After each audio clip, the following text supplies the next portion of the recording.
북한 얘기 좀 해보겠습니다. 김정은 국무위원장 얘기입니다. 날짜는 계속 가고 있어요. 근데 계속 확인은 안 되고 있습니다. 그리고 기사는 매일같이 나옵니다. 지금 한국일보 기사입니다. 김정은 3명 이상 모이지 말라. 코로나 대책 지시 뒤 원산으로 갔다. 진술이 상당히 구체적이에요. 3명 이상 모이지 말라. 그러면은 이게 뭐라고 해야 되는 건가요? 이게 사회적 거리두기입니까? 이건 뭡니까? 아무튼. 그리고는 원산으로 갔다는 겁니다. 인파 몰리는 태양절 참배, 감염 위험에 불참이다. 그리고 갈마지구 완공 못 지켜 민심 수습에 주력한다. 이 갈마지구 이거 뭐 굉장히 주력으로 좀 신경을 썼던 건데 뭐 다 완공이 안 됐다 이런 얘기고요. 베이징발 신변 이상설 중국에 강력 항의했다. 중국 북한에 코로나 진단키트 제공했다. 여기 보면 상당히 구체적인 내용들이 담겨 있어요. 북한 상황이 어떤지. 이 내용 보면은 일단 김정은 위원장의 어떤 신변 이상은 아닌 걸로 보여요. 이 기사에 따르면요. 다만 북한 내의 코로나19 확산이 심상치는 않다라는 거죠. 그래서 그걸 피하기 위해서 평양을 떠났다는 겁니다. 그리고 중국발로 자꾸 신변 이상설 나오니까 이것도 항의를 했다. 뭐 이런 얘기입니다. 그러고 보니까 최근에 중국 쪽 외교부 당국이 뭐 별거 없다는 식으로 설명을 해요. 계속 또. 이런 항의 때문인지는 모르겠습니다만요. 자, 관련 기사가 하나 더 있습니다. 보시죠. 자, 이런 상황에서 어제 문재인 대통령이 김정은 위원장과 관련된 얘기를 했어요. 김과 평화경제, 신변 이상설 선을 그었다. 이런 얘기입니다. 여기 보시면 이 아랫부분 좀 잡아주실까요? 어제 문재인 대통령이 어제 한 말입니다. 어제가 이제 4.27 판문점 선언 2주년이잖아요. 2주년. 그거 관련된 얘기를 했는데 나와 김정은 위원장 사이의 신뢰와 평화에 대한 확고한 의지를 바탕으로 평화경제의 미래를 열어 나가겠다. 이렇게 얘기했습니다. 그럼 이 얘기를 한 거는요. 김정은 별다른 문제가 없다는 전제가 깔린 걸로 해석이 됩니다. 그래서 신변 이상설 선긋기라고 지금 언론들이 다루고 있어요. 역시 뭐 요 내용 요 첫 번째 부분에 달려 있고요. 밑에 보면 코로나 위기 극복 남북 협력 새 기회다 이런 얘기까지 했습니다. 그렇다면 이거는 북한 체제가 지금과 같이 유지가 된다라는 기본 전제가 깔려 있는 겁니다. 지금요. 그래서 정부는 일단 북한은 별 특이점이 없다, 이상이 없다로 판단하는 거. 이게 다시 한번 확인이 됐습니다. 자, 그럼요. 먼저 여기서 관련 영상부터 확인해 보겠습니다. 코로나19의 위기가 남북협력의 새로운 기회일 수 있습니다. 지금으로서는 가장 시급하고 절실한 협력 과제입니다. 나와 김정은 위원장 사이의 신뢰와 평화에 대한 확고한 의지를 바탕으로 평화 경제의 미래를 열어나가겠습니다. 김정은 위원장의 건강 이상설과 관련해서 확인해드릴 내용은 없고, 다만 이제 NSC 상임위원회에서도 밝혔듯이 현재 북한 내부에 특이 동향이 없음을 확인하였다라는 그 입장이 지금도 유효하다라는 말씀드리겠습니다. 자, 일단 우리 정부 입장은 뭐 별다른 특이점 없다. 뭐 보통 때와 마찬가지다. 이런 입장을 내놓고 있어요. 정부의 어떤 판단이기 때문에 어느 정도 어떤 정부의 근거를 뒀겠죠. 그래서 일단 그런 쪽에 무게가 실리고 있는데 그런데요. 다음 기사 보시죠. 다음 기사 넘겨주세요. 여기 보면 미국 언론입니다. 워싱턴 포스트. 평양의 사재기가 극성이다. 사재기가 극성이다. 그러니까 뭔가 긴장이 있다는 거잖아요. 그리고 사재기라는 거는 통상 이 자본주의 체제 국가에서 벌어지는 건데 북한 내에서도 또 이런 일이 있다는 점에서 또 뭐 눈길이 좀 가긴 하지만 뭔가 좀 이상한 점이 있다는 거예요. 반면에 북한은요. 유튜브 방송을 통해서 북한에서 운영하는 걸로 좀 보여요. 물가 저렴하다 무슨 소리인가 이런 반박 동영상을 또 올리기도 했습니다. 내용 좀 보면요. 김정은 건강 이상설 속 16일째 자맹이다. 노동신문은요. 김 원산 갈마 근로자 치하했다. 이런 동정 보도를 합니다. 그런데 사진이나 영상은 없어요. 그래서 아직 확인이 안 되는 겁니다. 그리고 서방 언론들은요. 평양 엘리트들 김정은 부재 알고 있다. 그래서 뭔가 동요하는 거 아니냐. 뭐 이런 내용의 보도를 하고 있고요. 북한 유튜브는 물건 쌓인 백화점도 보여주면서 사재기 이런 거 없다라는 걸 또 반박하는 듯한 또 이런 내용을 담고 있습니다. 다음 기사 보겠습니다. 윤상현, 김정은 열흘 내에 안 나타나면 정말 이상이 있는 거다. 그러니까 밖에서 이 정도까지 얘기를 하고 있는데 향후에 10일 안에 정말 모습 안 보이면 이거 정말 뭐가 있는 거다. 이렇게 좀 얘기를 하고 있습니다. 윤상현 국회 외교통일위원장이죠. 그러니까 이 윤상현 의원도 어느 정도 이렇게 좀 정보를 얻는다고 생각이 들잖아요. 지금 위치인 만큼요. 여기 보면 어제 전문가 간담회를 열었는데 이런 내용들이 나왔네요. 북 주요 인사들도 안 보인다. 이건 특이한 사항이다. 전문가들은 또 징후가 없다와 건강이 이상이 있을 가능성이 많다가 또 이렇게 분석이 또 엇갈리고 있습니다. 그럼 결과적으로 보면요. 모른다는 얘기입니다. 모른다.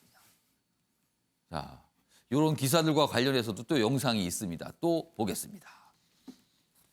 물가가 비싸집니까? 우리? 비싸지않습니다. 수입품이라도 우리나라 상품인데 물가가 비싸지겠습니까? 지금 수입품 사는 사람들이 어디 있습니까? 상점에 물건이 모자랍니까? 아닙니다. 그렇지 않습니다. 순환이 빨라서 잘 나가는 상품도 있고 안 나가는 상품도 있는데 최고 존엄의 어떤 권력의 공백 상태였던 이 설이 계속 퍼져나가면 북한 내부적인 동요 때문에 결국 일주일 10일 안으로 나타날 것이다. 나타나지 않으면 그때는 정말 문제가 있다.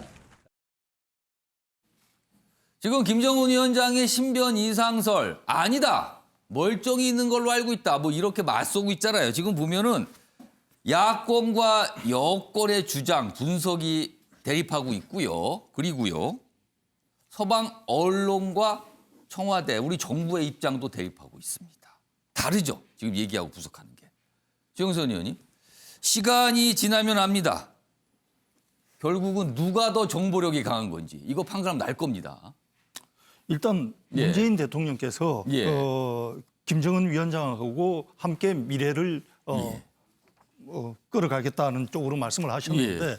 그 말을 종합하자면 예. 사실은 청와대가 지금 가장 종합적인 정보를 가지고 그렇죠. 있고 가장 상황 분석력이 지금 높다고 봐야 될 가장 건데 광범위한 정보 그리고 가장 익숙한 분석일 겁니다. 그렇게 예. 보자면 사실은 청와대의 분석에 예. 신뢰를 주는 것이 맞는 것이죠. 예. 그리고 제가 북한에서 취재해본 그 해외 언론인들도 만나봤지만 예. 그 사람들이 평양에서 자유롭게 취재할 수 있는 게 아니거든요. 예. 굉장히 파편적인 모습만 보기 때문에 외신의 적어도 북한 보도는 예. 어느 정도 좀 거리를 두고 봐야 된다. 이렇게 예. 본다면은 예. 뭐 지금 현재로서는 정부의 분석에 신뢰를 주는 방법밖에는 없어 보인다. 그러니까 북한과 관련된 가장 많은 정보와 종합적인 분석을 할 수 있는 게 사실 우리 정부죠. 그러니까 우리 정부 입장에서는 일단 특이사항 없다라는 게 공식적인 입장이거든요. 그래서 일단 그쪽에 무게를 두는 게 타당하고 논리적이다. 좀 많은 분들 그런 말씀 하십니다. 사실은요.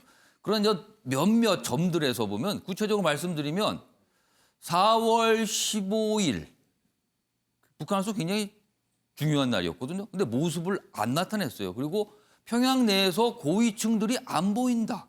그리고 원산에서 열차, 김정은 전용 열차 같은 게 자리하고 있다. 뭐 이런 모습 때문에 이거는 뭘까 하면서 자꾸 이제 신변 이상설이 약간 증폭이 됐습니다. 주원구 교수님. 네. 사실 북한 문제는 기본적으로 모릅니다. 그래서 나중에 보면 이렇게 잘못된 정보, 잘못된 보도 경우가 참 많거든요. 근데 이번에는 조금 길게 가는 것 같아요. 그 보도들이 자꾸만요. 뭐가 확인이 안 되니까 그런 것 같습니다. 예, 확인이 잘 안 되는 부분이 가장 큰 것 같습니다. 예. 그리고 이제 아까 논설 위원님께서도 정확히 얘기해 주셨듯이 사실 북한에 대한 정보에 대해서 가장 안정적인 구축망은 예. 아무래도 한국의 같은 언어권을 쓰고 있고 예. 인적인 정보를 갖고 있는 이른바 예. 휴민트라고 하고 있는 그 내재적인 인적 정보를 갖고 있는 한국의 입장을 예. 가장 잘 지지해야 된다라고 생각은 합니다. 예. 그런데 이제 한 가지 조금은 우려되는 부분들이 여러 특이 동향이 일어나지 않았다라고는 말씀하지만 예. 지금 지도부들이 지금 평양에 있지 않다는 점이라든지 그런 여러 모습들이 과연 코로나 격리 때문에 그런 것인지 아니면 또 다른 것인지 다른 것인지. 그 부분이 모호성이 분명히 존재하는 것이거든요. 그러니까 정부의 발표에서 저는 조금 더 요청드리고 싶은 부분이 있다면은 예. 특이 동향이 없다라는 말만 반복하시기보다는 예. 특이 동향이 없으며 어떤 일들이 벌어진다 하더라도 정책적 기조라든지 경제적 기조가 계속 유지될 거다라는 안정감을 줄 수 있는 메시지를 조금 같이 병행해 주셨으면 어땠을까 하는 바람이 있습니다. 아. 그러다 보니까 자꾸 외신이나 다른 언론이나 매체들이 이른바 설을 계속해서 예. 분부를 지피듯이 하기 예. 때문에 그런 부분을 조금 잠재울 수 있는 것은 그냥 일방적인 선긋기만이 아닌 아. 어떤 변화가 있다 하더라도 우리는 우리의 길을 꿋꿋이 해내겠다라는 그런 의지 표현이 조금 중요하다고 보입니다. 시나리오나 대안 이런 거 다 있다. 이렇게. 네. 사실은 해외발로 신변 이상설이 자꾸 보도가 되면요. 국내에서 자꾸 그거에 대해서 해명하는 상황이 약간 모양새가 되고 있거든요. 근데 이것도 좀 엄격히 보면은 우리가 왜 해명을 해야 됩니까, 이거를? 김정은 위원장의 신병 이상설에 대해서. 약간 모양이 좀 그렇거든요. 그래서 뭔가 이제 정부도 선긋기도 하지만 그 이후에 만약에 어떤 변화가 있거나 어떤 특이동향을 발견했을 때는 다 뭐 시나리오나 대비가 있습니다. 이런 쪽까지 좀 갔으면 좋겠다는 지금 패널 분들의 의견이 좀 있었습니다. 자, 이런 상황에서요. 우리 정부 북한과의 남북 협력과 관련해서 어제 한 가지 움직임이 있었습니다. 기사 보겠습니다. 북한은 이런 방구도 없는데 정부 남북 철도 연결 일방적으로 선언했다. 이 기사는 이제 어제 모습에 대해서 약간 이제 비판적인 시각을 담고 제목을 달았습니다. 어제가 이제 4.27 판문점 선언 2주년인데요. 여기 보면은 지도 좀 보시죠. 여기 보면 요 부분입니다. 지금까지 철도가요. 여기는 공사 중인 것도 있고 지금 뭐 이미 다니는 것도 있는데 여기서부터 여기까지가 지금 미연결 구간이거든요. 여기를 연결하게 되면 북한과 연결됩니다. 그러면은 쉽게 얘기해서 이게 연결이 되면 강릉을 통해서 북한을 거쳐서 러시아를 거쳐서 유럽까지 철도가 가는 겁니다. 그러니까 지금 정부가 이런 사업을 추진하고 있는 거거든요. 그런데 요 미연결 구간에 대해서 어제 행사가 있었습니다. 여기 보시면요. 내용 보겠습니다. 강릉부터 제진까지 110km 동해 북부선 연말 설계 마치고 내년 말 첫 삽을 뜹니다. 그래서 어제 추진 기념식이 있었습니다. 고성군 제진역입니다. 여기죠, 여기. 그러니까 제진이니까 이쪽에서 있었습니다.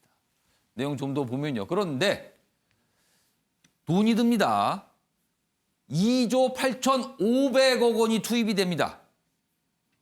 통상 이런 SOC 사업이잖아요. 이런 거는 예비 타당성 조사를 하거든요. 그런데 예타가 면제됐습니다. 특수 사업이라고 이제 판단이 된 거죠. 그러니까 경제성을 따지지 않은 거죠, 이거는요. 자, 김현미 국토부 장관, 유라시아까지 단숨에. 그런데요, 이런 지적이 있습니다. 지금 재정 쓸 것도 많은데 지금 여기에다가 혈세를 쓰나 이겁니다. 그렇습니다. 지금 재난지원금 재원 마련 뭐 3조를 더 추가하느냐 마느냐 굉장한 논란이 있었잖아요. 그런데 여기 거의 3조 육박한 돈이 들어갑니다, 지금요. 자, 이런 비판에도 거대 여당 믿고 밀어붙일 듯하다. 그러니까 비판과 상관없이 정부는 그냥 이걸 추진할 듯하다. 이렇게 기사가 돼 있습니다. 그럼요, 이 기사와 관련된 영상 확인해 보겠습니다. 네. 대륙을 향한 꿈의 시작이라는 문구가 새겨진 표지석이 공개가 됐습니다. 당장 할 수 있는 일들을 차근차근 추진하고 있습니다. 그 첫걸음이 바로 동해 북부선의 건설입니다. 새로운 한반도 뉴딜 사업입니다. 자, 이 매일경제 전체 다루고 있는 이 기사의 취지는 그겁니다. 지금 이 시점에서 이런 기념식, 이런 착공 추진, 이거를 할 필요가 있는 건가 아닌가 이런 걸 묻고 있는 거예요, 지금요. 윤기찬 변호사는 어떻게 보셨어요? 일단 이게 그 4.27 판문점 선언의 합의 사항 중에 하나잖아요. 예. 그런데 아까 말씀하신 대로 현재 재정 상태가 예. 그러니까 자원의 효율적인 분배라는 측면에서 보면은 이미 3월 달에 저희가 11조인가 추경을 한번 코로나 추경을 했었고요. 예. 이번에 14조 가량의 또 추경이 또 예. 들어갔고 대통령께서 얼마 전에 밝힌 뭐 고용과 기업 안전 대책과 관련해서 약 89조 5천억 정도의 또 추경을 아마 마련할 겁니다.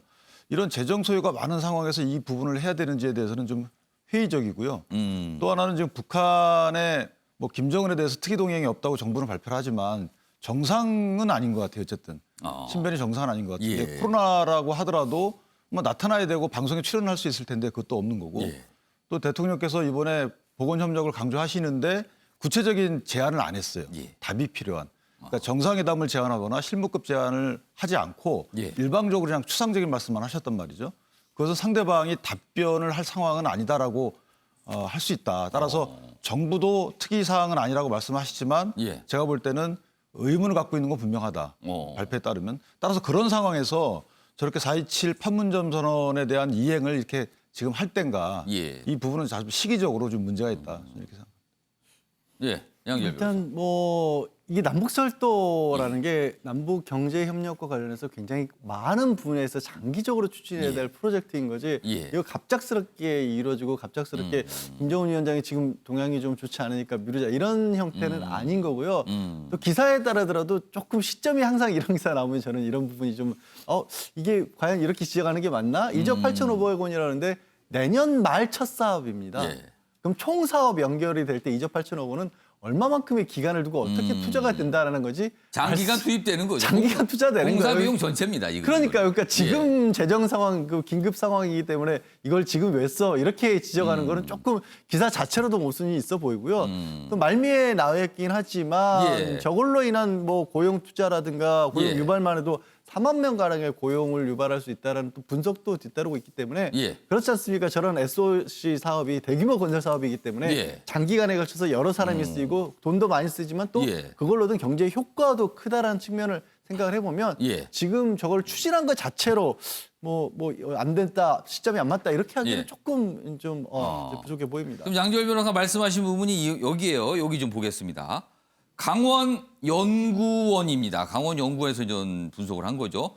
동해 북부선 건설 사업으로 생산 유발이 4조 7천억 원 정도, 그리고 부가가치 유발이 1조 9천억 원, 고용 유발 3만 8천여 명 정도이 기대된다는 연구 결과가 있습니다. 일단 어떤 사업을 하니까요. 그거에 부수적으로 이제 여러 사람들이 이제 활동을 하게 되는 거죠. 예, 유기찬 변호사 하신 말씀. 네, 변호사님 말씀에 이어서 예. 한 말씀 드리면 저게 경제성이 있다 그러면 예. 저게 남북 교류 협력 사업으로 지정해서 예타 면제를 받을 게 아니고 예. 이 예타 그냥 심사를 좀 받고 나서 해야죠. 그럼 예타를 하지 왜 안 했느냐 이거네요. 저게 이제 그냥 저런 경제 유발 효과를 예. 기대하고 추진하는 사업이라면 남북 협력 교류 사업으로 지정하지 말고 일반적인 절차에 따라서 예타를 한번 받아보는 것도 괜찮겠다 이렇게 생각. 최영선 의원께서는 어떻게 보셨어요? 이 추진.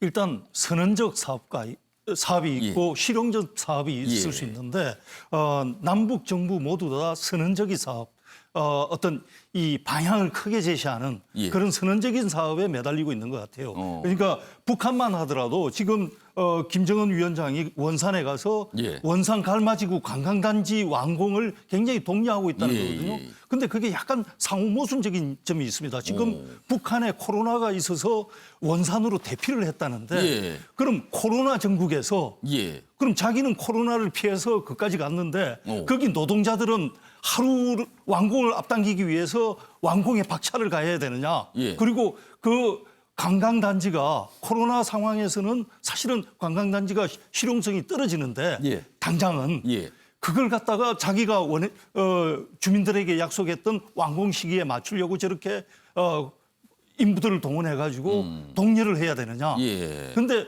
그런 것은 당장 이제 이 코로나 전국에서 관광단지의 예. 실용성이 떨어진다 하더라도 예. 선언적인 것, 자기가 약속한 것, 예. 주민들에게 약속한 것, 예. 이것들이 방향대로 가게 하는 이 선언적인 것에 비중을 두면은 그렇게 또 할 수도 있는 거거든요. 지금 이 남북 철도 연결 예. 같은 경우에도 당장의 실용성을 따질 수도 있지만 예. 길게 보는 또 이 선언적인 방향성 예. 이런 쪽에서 얕은 남북 모두 큰 비중을 두고 있지 않나 하는 생각이 듭니다. 아무튼 어제 이 추진 기념식은 지금 김정은 위원장의 행방이 확인이 안 되고 있는 것. 확실한 건 북한에 있다는 겁니다. 그 이후에 지금 신변이 어떻게 되는지 확인이 안 되는 상황에서 이런 추진 기념식이 있으면서 또 같이 또 이렇게 회자가 좀 되고 있습니다.